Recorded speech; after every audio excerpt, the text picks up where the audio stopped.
Olá pessoal, tudo bem? Para finalizar nosso tópico sobre sistemas lineares, eu quero apresentar aqui algumas coisas adicionais, tá certo? E para começar, eu quero voltar ao último exemplo que a gente viu na aula 5 e comentar um pouco sobre a resolução dele. Vamos lá. Bom, aqui foi dado, né, um sistema linear e a questão pede para determinar o valor de k de maneira tal que o sistema possa ser possível e determinado, possível e indeterminado e impossível. Aí você pode pensar, como é que eu posso resolver esse problema aqui, né? Olha, a técnica que a gente estudou na aula passada, a gente pegava esse sistema linear, trazia para a forma da matriz ampliada, usava as operações elementares para deixar ele na forma escalonada, ou linha reduzida, né? E, diante disso, a gente conseguia analisar o posto da matriz dos coeficientes da matriz ampliada. Então, tem alguns critérios que a gente vai verificar a seguir. Então, vamos tentar fazer esse procedimento? Então, para começar, o que a gente deve fazer? A primeira coisa é colocar isso daqui na forma de matriz ampliada, né? Então, aqui a gente tem... ficou esquisito, né, esse parênteses? Mas aqui a gente tem menos 4, a gente tem 3 e a gente tem 2. Aqui a gente tem 5, aqui a gente tem menos 4 e aqui tem 0. E por fim a gente tem 2, a gente tem menos 1 e k. Ok. Só uma observação que eu acho que é bem pertinente, que essa última linha, como vocês sabem, na matriz ampliada são os termos independentes, tá bom? Os coeficientes são essas duas primeiras colunas, e na última coluna, acho que eu até devo ter falado linha, né? Mas na última coluna, esses elementos são os elementos dos termos independentes, certo? Então, vamos começar aqui a fazer o nosso processo. Como eu falei na aula passada, existem diferentes caminhos que você pode adotar, né? Eu vou começar de cima para baixo. Talvez não seja o mais indicado, porque você começa a trabalhar com algumas frações, mas é um caminho que é um algoritmo interessante para quem está começando. Então, olha o que acontece. O primeiro elemento aqui ele deve ser 1. Então, como é que eu faço para que ele seja 1? Usando as operações elementares, eu posso dizer o seguinte, que a linha 1 vai receber quem? Menos 1/4 vezes a linha 1. Ok? Então, ao fazer isso, essa matriz é equivalente à matriz 1 menos 3/4 e menos 2/4, que é a mesma coisa de 1,5, né? Ok. E o que acontece com as outras linhas? Nada. Eu não faço nada com elas. Então, 5 menos 4, 0. 2 menos 1 e k. Deixa eu só fazer o seguinte, eu vou aproveitar e já chamar esse elemento aqui de menos 1/2. Menos 1 sobre 2, ok? Então, agora está no algoritmo, para ser uma matriz reduzida à forma escada, os elementos abaixo do primeiro elemento não nulo da linha, todos devem ser 0. Para esse 2. Como é que eu posso fazer isso? Bom, eu posso dizer assim, olha, a linha 2, ela recebe linha 2 menos 5 vezes a linha 1. Posso usar esse procedimento aqui. Então, o que a gente vai ter? Olha, primeiro, na linha 1 não se altera em nada, né?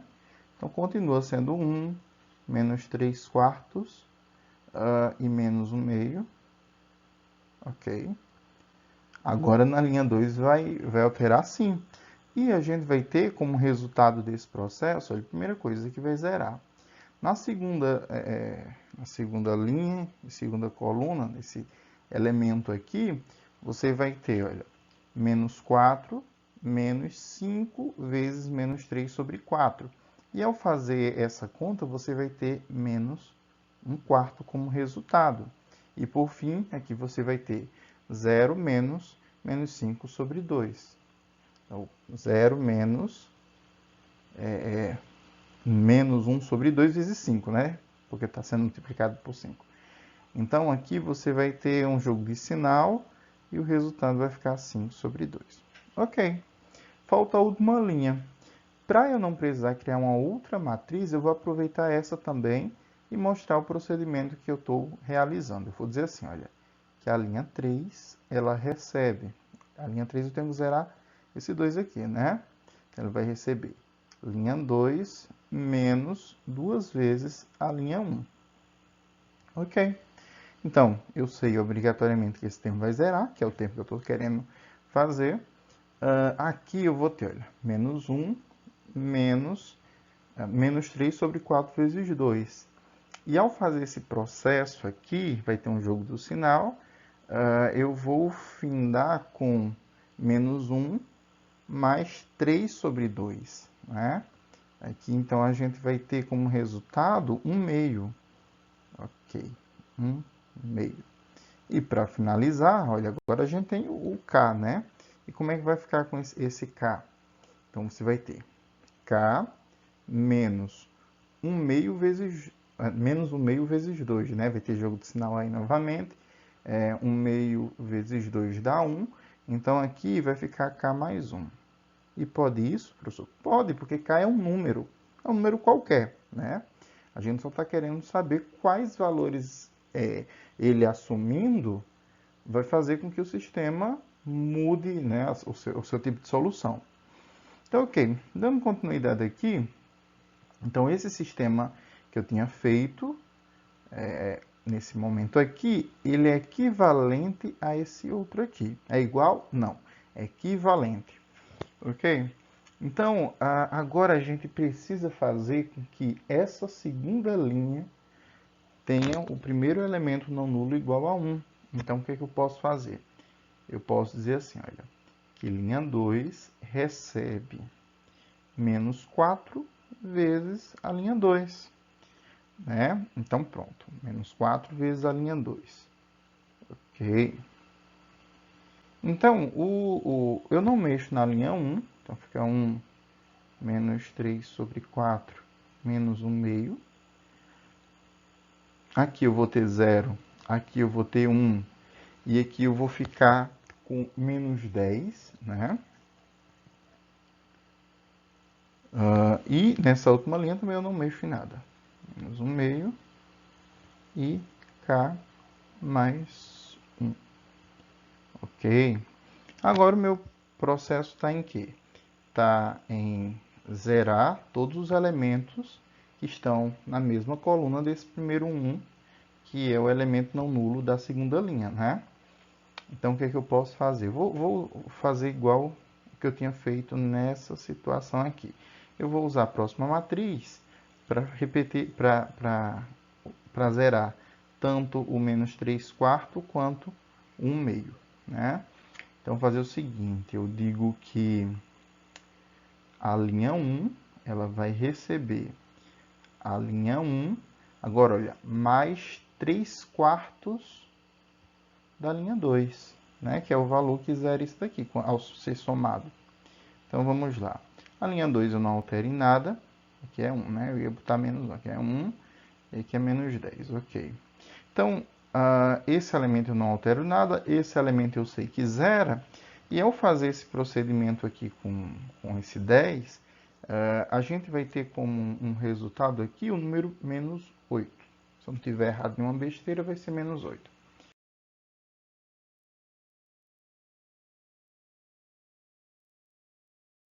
Esse elemento aqui de baixo que vai influenciar diretamente nesse K mais 1. Né? Então, eu digo o seguinte, que a linha 3, ela recebe a linha ela recebe a linha 3, que olha, está positivo, né? Então tem que ser menos 1/2 da linha 2. E ao fazer isso, olha o que vai acontecer. Esse aqui já é zero, esse aqui vai zerar, mas ao fazer esse procedimento, você vai ver que vai resultar numa coisa assim, que... Deixa eu fazer isso em especial para você não se confundir, né? Eu estou pegando a linha 3, que eu sabia que era K mais 1, menos 1 meio, né, da linha anterior, que era, aqui estava menos 10, né? Então aqui você ficou K mais 1, aí menos com menos dá mais, 1 meio de 10 é 5, então ficou K mais 6. K mais 6, ok? Bom, eu posso parar aqui porque já é suficiente. Por quê?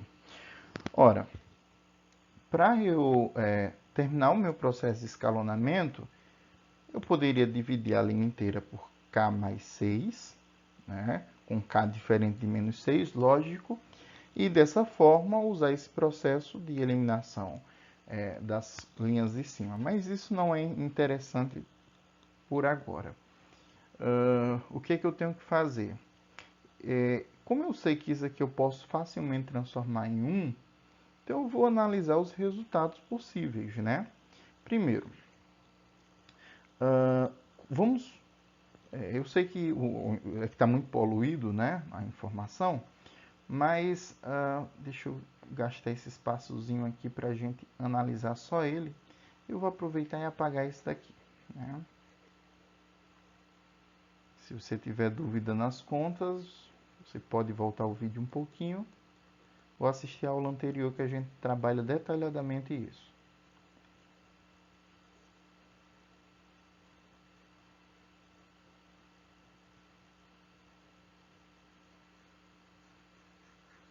Ok.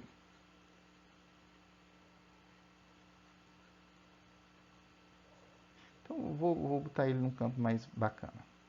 Então, aqui. A gente chegou à conclusão que o resultado aqui dá 1, 0, menos 8.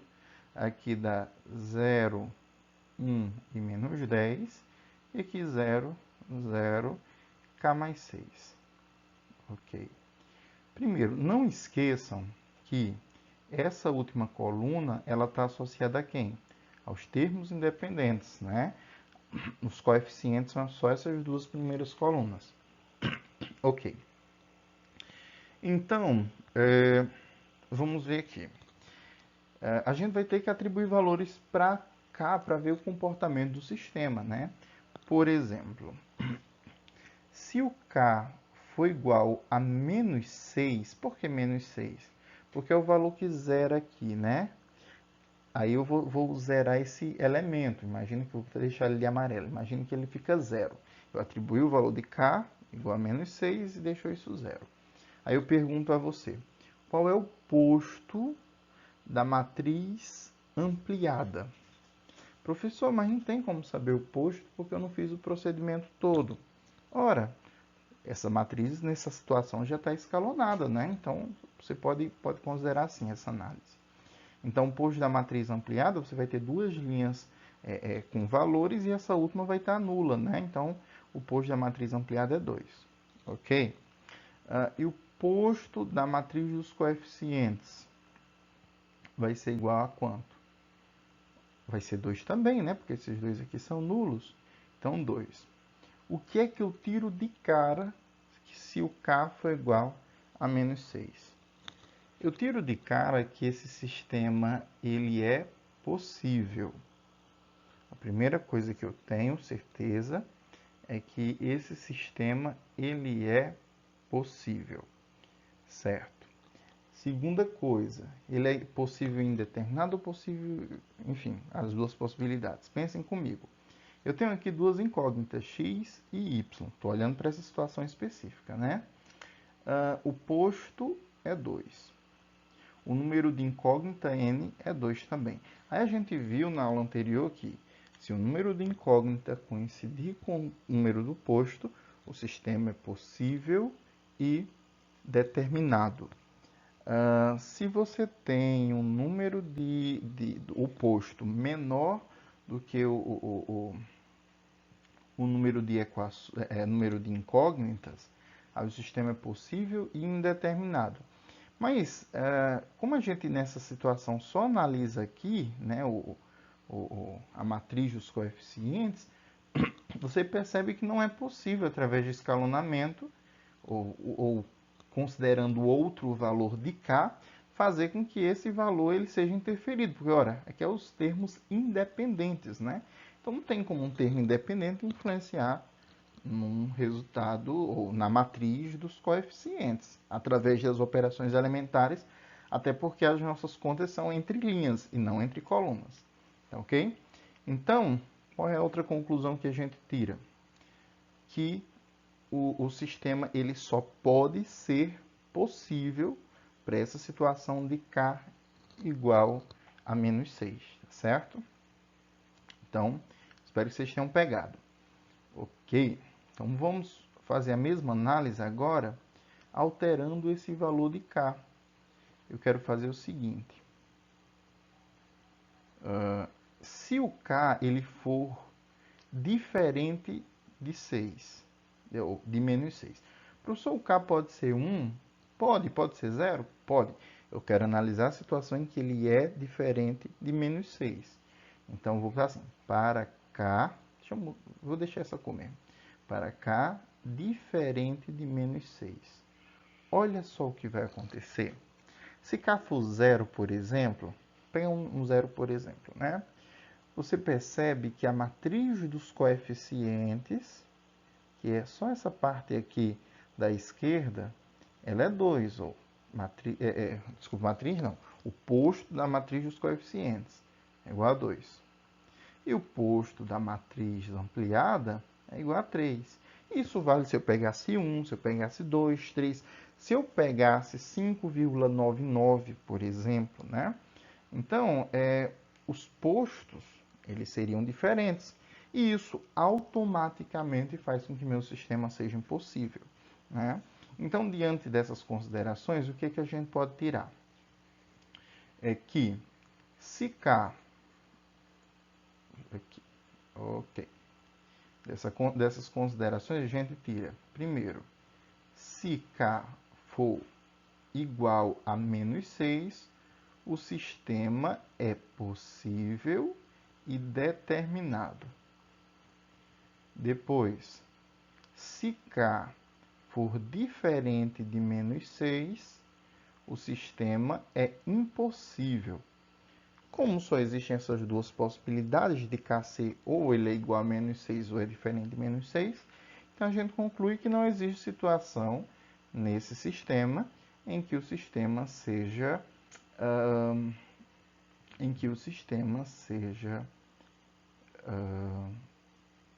quase não digo, né? O sistema seja possível e indeterminado, tá bom? Ok. Então, depois disso, eu queria fazer o seguinte, eu queria trazer uma reflexão que talvez não tenham trazido nas aulas anteriores sobre sistemas lineares homogêneos. E esse método que a gente está usando aqui para analisar esses sistemas lineares. O seguinte, olha, você deve lembrar que um sistema linear homogêneo é aquele cujos termos independentes são todos nulos, né? 0, 0, enfim, são todos nulos. Se eu pegar e escrever a matriz dos coeficientes, a matriz, se eu pegar se eu pegar e encontrar a matriz ampliada, o que a gente vai ter, né? A gente primeiro vai montar na forma matricial e a gente vai ter essa matriz ampliada aqui, né? Essa parte daqui, essa última coluna, é responsável pelos termos independentes. Então, eu faço o processo de escalonamento e eu vou ter algum resultado. Mas o que é que eu vou perceber? Que o posto da matriz dos coeficientes, nessa situação, posto da matriz dos coeficientes, sempre será igual ao posto da matriz ampliada. Por quê? Ora, aqui não vai ter um número 1, por exemplo. Porque o quê? Porque essa matriz, todas as igualdades são iguais a zeros, e você não faz soma ou ou alguma operação entre colunas, você faz entre linhas, né? Então, essa coluna aqui não vai influenciar, por exemplo, nessa daqui, né? Ela é independente. Tipo, se tivesse um aqui e um 2 aqui, sim, né? As operações elas fariam com que esses elementos mudassem. Mas são termos independentes. Então, qual é a conclusão que a gente tira nessa situação? É que em sistemas lineares homogêneos, as soluções sempre são possíveis. Isso é importante, guarde isso. Em sistemas lineares homogêneos, as soluções sempre são possíveis, tá bom? Em aulas futuras, a gente vai conseguir identificar quando ele é possível e determinado ou quando é possível e indeterminado. Mas, por agora, a gente sabe que em sistemas lineares homogêneos, as soluções sempre são possíveis, tá bom? Ok. E para finalizar, eu queria fazer o seguinte: eu queria trazer uma aplicação de uma das áreas da engenharia. Eu sei que nem todos pagam eletricidade e magnetismo, mas esse é um conteúdo quase uniforme para todo mundo. Alguns já viram provavelmente no ensino fundamental, não, no ensino básico, né?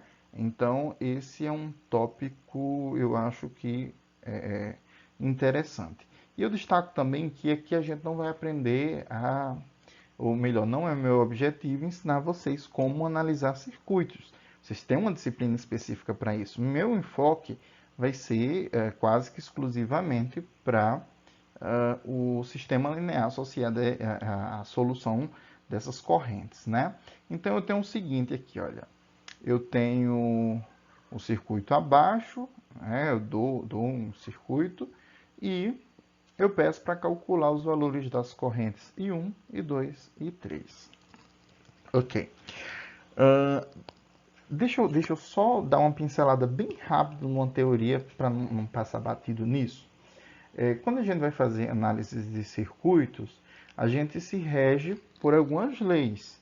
Entre elas tem as leis de Kirchhoff, das malhas e dos nós, né? Então, eu vou usar esses princípios aqui. E qual é a lei das malhas, né?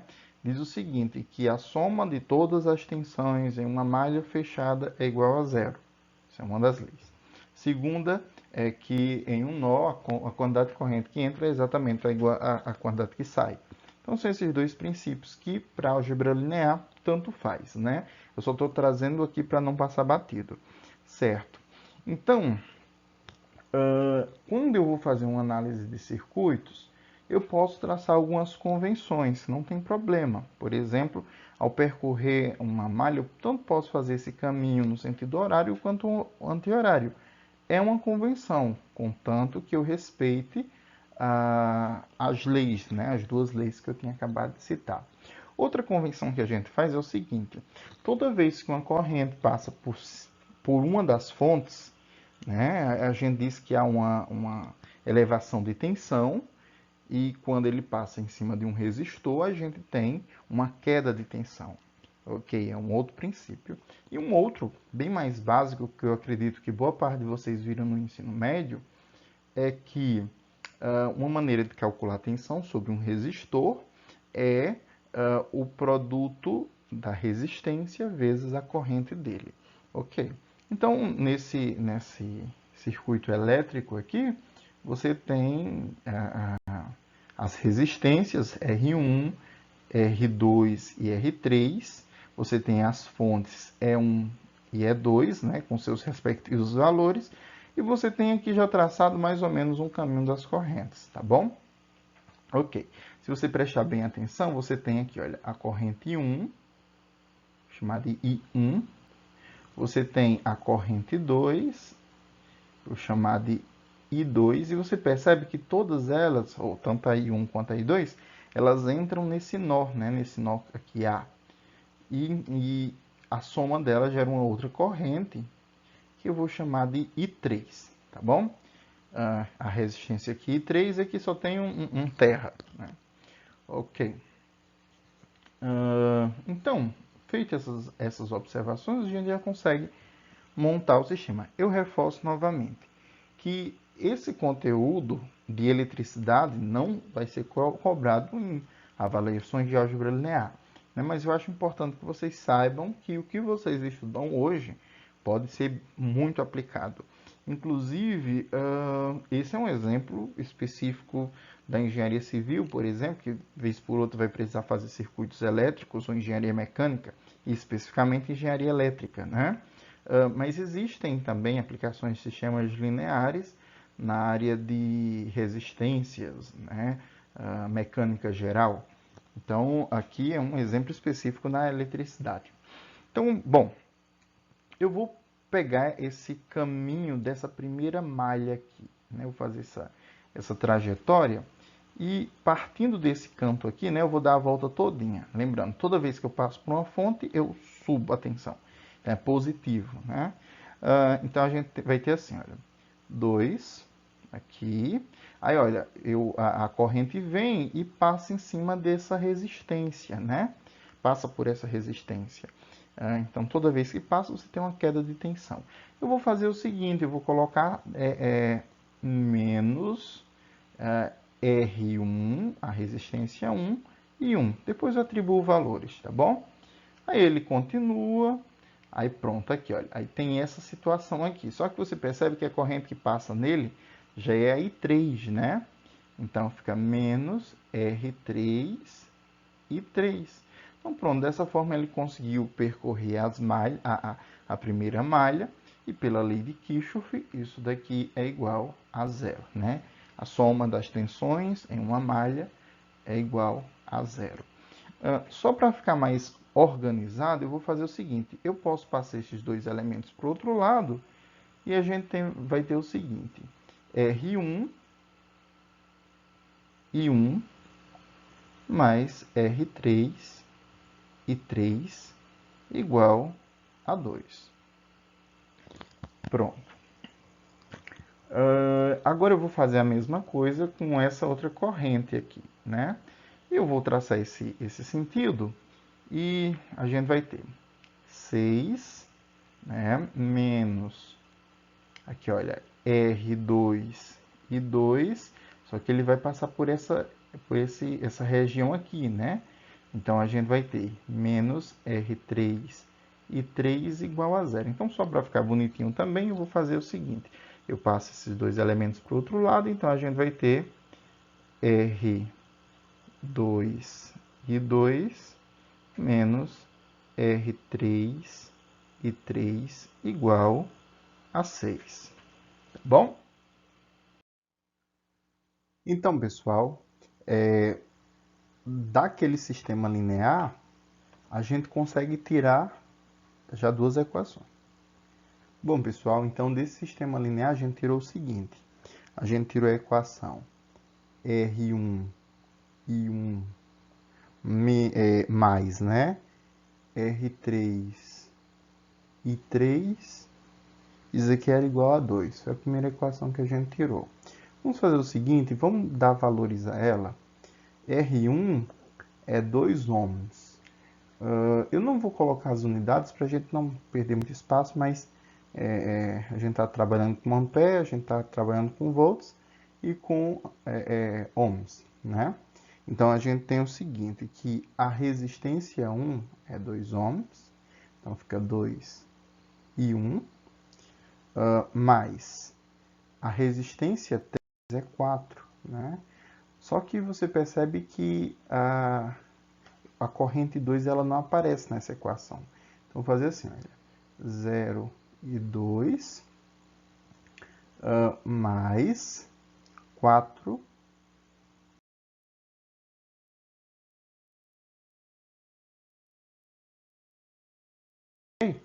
a primeira equação foi feita. Vamos para a próxima. A outra equação que a gente encontrou também foi a seguinte.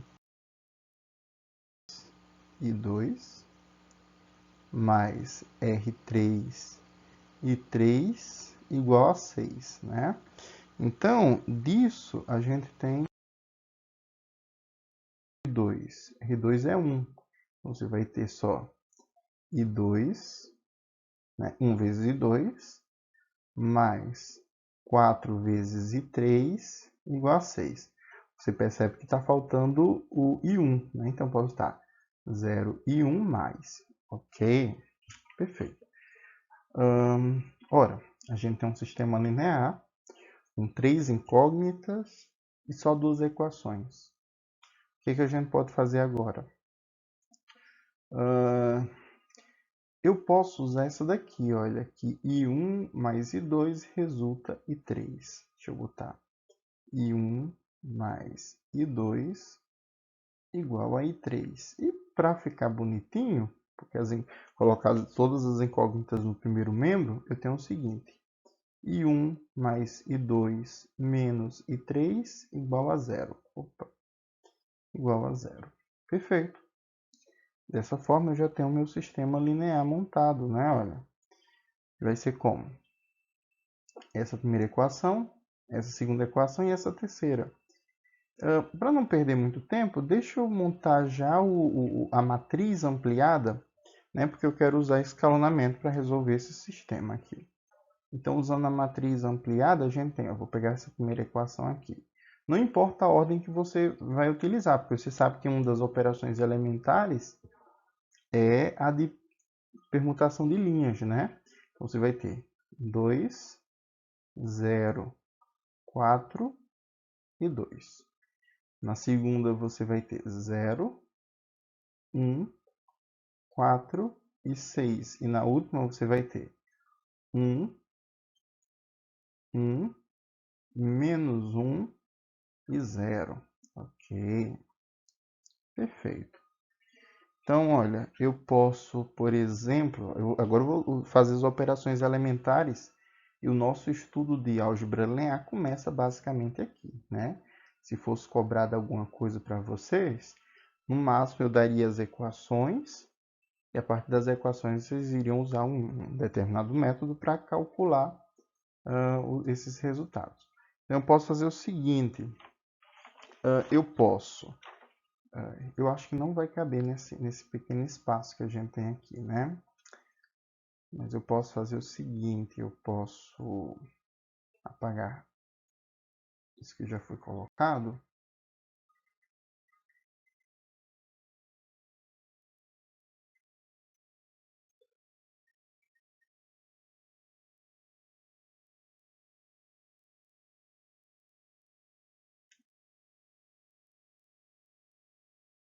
E eu vou colocar isso lá em cima para tentar ser mais organizado e ocupar menos espaço.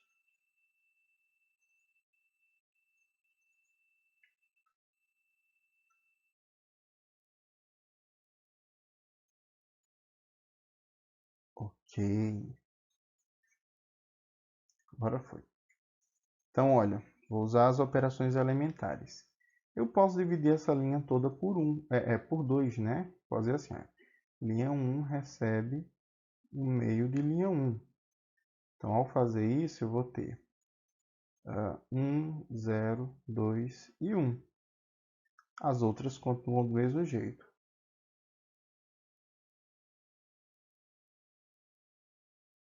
Ok.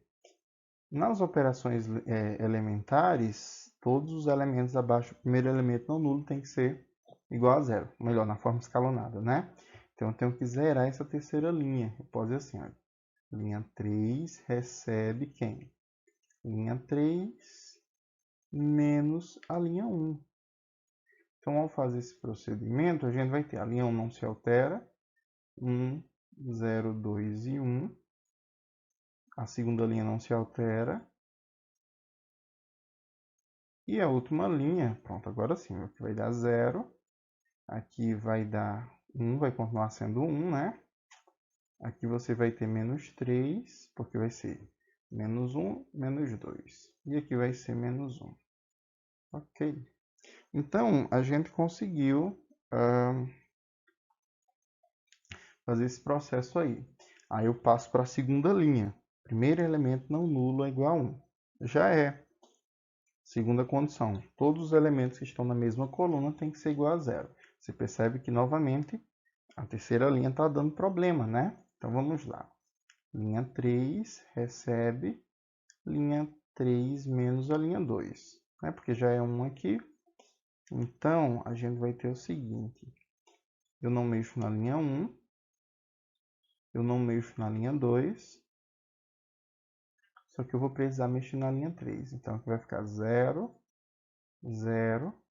Aí, quando eu faço menos 3, menos 4 dá menos 7. E aqui menos 1, menos 6 dá menos 7 também. Né? Perfeito. Então, olha, já está quase tudo pronto. E a única coisa que eu estou faltando é esse primeiro elemento da última linha tem que ser igual a 1. Então, eu faço o quê? Linha 3 recebe menos 1 sobre 7, certo? Da linha 3. Então, ao fazer isso, a gente vai ter o quê? A linha 1 não se altera. 1, 0, 2, 1. A linha 0, 1, 4, 6. E aqui, olha, 0, 0, 1 e 1. Tá faltando alguma coisa? Tá. Zerar essas outras aqui, né? Então, olha, eu vou fazer isso numa única matriz. A linha 3 não se altera, então 0, 0, 1, 1. A linha 2, ela vai ser o seguinte, olha. Não tem quase espaço, né? Mas eu vou dizer que aqui. A linha 2 recebe a linha 2 menos 4 vezes a linha 3. Então, ao fazer, eu vou ter 0, 1. Aí, esse elemento eu sei que vai dar 0. E aqui, olha, vai ser 6 menos 4, né? Eu multipliquei por 4, a linha 3, então vai dar 2 aqui. Perfeito. E para finalizar, eu vou mexer na linha 1 também. A linha 1 recebe linha 1 menos 2 vezes esse valor, né? 2 vezes a linha 3. Então, o resultado aqui vai dar 1, 0, 0. Aí, olha, 1 menos 2 vezes 1 dá menos 1. Ok? Então, pronto. A gente conseguiu chegar a esse resultado. Vamos pegar esse resultado e voltar para o sistema linear, né? Que vai ser, a gente sabe que ele vai ser equivalente àquele primeiro sistema que foi dado. Né? E automaticamente esse vai ser o sistema e já dando as respostas de I1, I2 e I3. Então, ok. A gente vai ter assim, olha.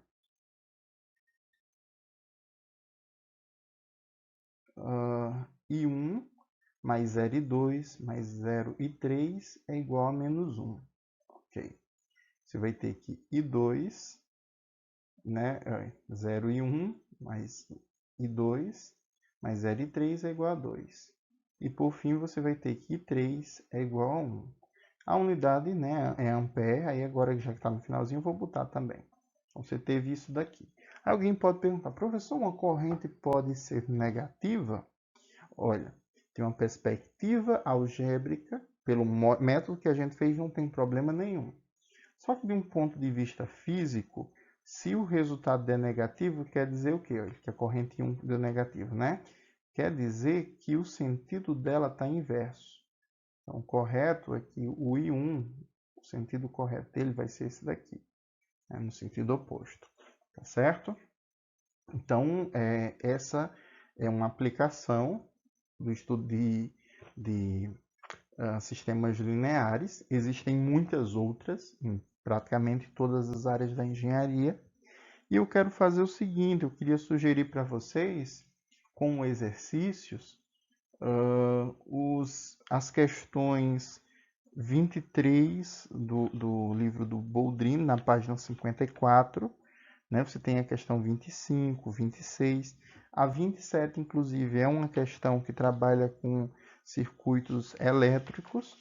E a questão 28 e 29, tá bom?